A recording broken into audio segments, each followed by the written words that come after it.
Hello बच्चों, chapter 3 exercise 3.2 class 10 question number 3 का third part. The coach of a cricket team buy 7 bats and 6 ball for rupees 3,800. Later she buys 3 bats and 5 balls for rupees 1,750. Find the cost of each bat and each ball. एक कोच हैं, जो coach हैं वो क्या करती हैं, वो करती हैं पहले उन्होंने 7 बैट और 6 बॉल खरीदे हैं 3,800 रुपए में, और दोबारा उन्होंने फिर से यही खरीदे हैं बैट बॉल ही, 3 बैट खरीदे हैं, 5 बॉल खरीदे हैं 1,750 रुपए में। तो इसको चलिए हम शुरुआत करते हैं। लिखना कैसे है, let the cost of 1 bat rupees x and let the cost of 1 balls rupees y। 1 ball हमारी y हमने मानी है, बैट को हमने x माना है। तो हमारी इक्वेशन क्या बनती है, अकॉर्डिंग टू क्वेश्चन हमें यहां पर रख देना है 7x plus 6y equal to 3,800। ये हमारी बन गई इक्वेशन 1। इसके बाद इन्होंने क्या खरीदा था, इन्होंने खरीदा था दोबारा से 3 बैट्स एंड 5 बॉल। तो इक्वेशन सेकंड कैसे बनाएंगे, बॉल को x माना है तो 3 का 3, y को बैट को x माना है तो 3x, बॉल को y माना है तो 5 बाय इक्वल टू 1,750। इक्वेशन 2 बन गई। इसके बाद इसमें हमने क्या लगाया, इसमें हमने लगा दिया सब्स्टिट्यूशनल मेथड।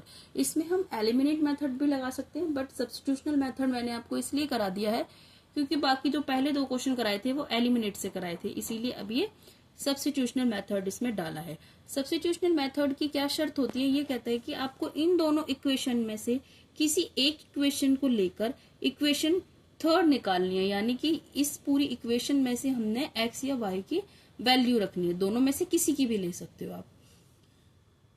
ऐसे हमें वैल्यू रखनी है। उसके बाद जो इक्वेशन हमने जिस इक्वेशन से हमने इक्वेशन थर्ड बनाई होगी उससे दूसरी वाली इक्वेशन से फिर हमें नीचे आके सॉल्व करते हैं। चलिए देखते हैं कैसे करते हैं ये। तो by substitutional method substituting x in equation 2 we get, मैंने इक्वेशन 2 को लिया है, इक्वेशन 2 को यहाँ पर लिया है 3x plus 5y equal to 1750। तो 3x equal to 1750 minus 5y। अब इस 3x को ये मल्टीप्लाई में है, इधर जाके डिवाइड में रख देंगे, तो हमारी बन गई है 1750 माइनस 5y अपॉन में 3। इक्वेशन बन गई 3। इक्वेशन 3 के बाद हमने किया इसको फर्स्ट वाली इक्वेशन में डालेंगे, putting the value of x in equation 1। तो 7x plus 6y equal to 3,800, यानी कि जो इक्वेशन 1 है, अब x की जगह हमें ये वाली वैल्यू को फिट करना है। तो x की जगह हमने ये वाली वैल्यू फिट कर ली है 1750 माइनस 5y अपॉन में 3 plus 6y equal to 3,800। Done. इसमें 7 से पहले इसको मल्टीप्लाई किया, मल्टीप्लाई करने के बाद 12250 आया, इसके बाद 7 को 5 से मल्टीप्लाई किया तो माइनस 35 आया क्योंकि यहाँ पर माइनस है। डन। इसके बाद प्लस 6y का 6y। अब प्लस 6y का मैंने एक लाइन आगे नहीं बढ़ाई क्यों, इसका हमने डायरेक्ट यहाँ पे एलसीएम ले लिया है, इसको इसके बराबर एलसीएम में रखा, डायरेक्ट एलसीएम लिया है। 3 1 3 और 3 6 18y, डायरेक्ट एलसीएम दिया है। अब हमने इसको इक्वेशन को छोटा करना है क्योंकि ये दोनों y है। 12250, एक माइनस का एक प्लस का तो माइनस हो जाएगा, 35 में से 18 माइनस करोगे तो माइनस का 17 इक्वल टू ये क्रॉस मल्टीप्लाई डाला। क्रॉस मल्टीप्लाई करने के बाद हमने क्या किया, क्रॉस मल्टीप्लाई करने के बाद हमने इसकी इक्वेशन हमारी बनती है 12250 माइनस 175 इक्वल टू 11400। डन। इसके बाद माइनस 17y इक्वल टू, इसको यही लिया, 12250 को इधर लेके आएंगे, साइन माइनस का हो जाएगा, माइनस 17y। दोनों को आपस में एक प्लस है एक माइनस है, दोनों को माइनस प्लस किया तो माइनस निकल के आता है, तो 850 आ गया, माइनस से माइनस क्रॉस हुआ हमारा।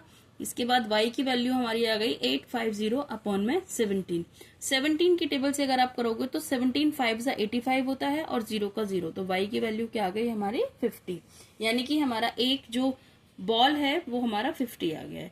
अब हमने क्या करना है, putting the value of x in equation 3, जो हमारी थर्ड वाली इक्वेशन थी, जो हमारी तीसरी इक्वेशन थी, ये तीसरी वाली जो हमारी इक्वेशन बनी थी, इस इक्वेशन को हमने x में फिट कर दिया है। कैसे किया है देखिए, x equal to 750 minus 5y upon में 3, y को यहाँ फिट कर दिया, y की जगह 50 रख दिया, तो 1750 माइनस 5 इंटू 50 अपॉन में 3, 50 को 5 से मल्टीप्लाई किया 250, 750 1750 माइनस 250 माइनस किया है तो 1500 आ गया।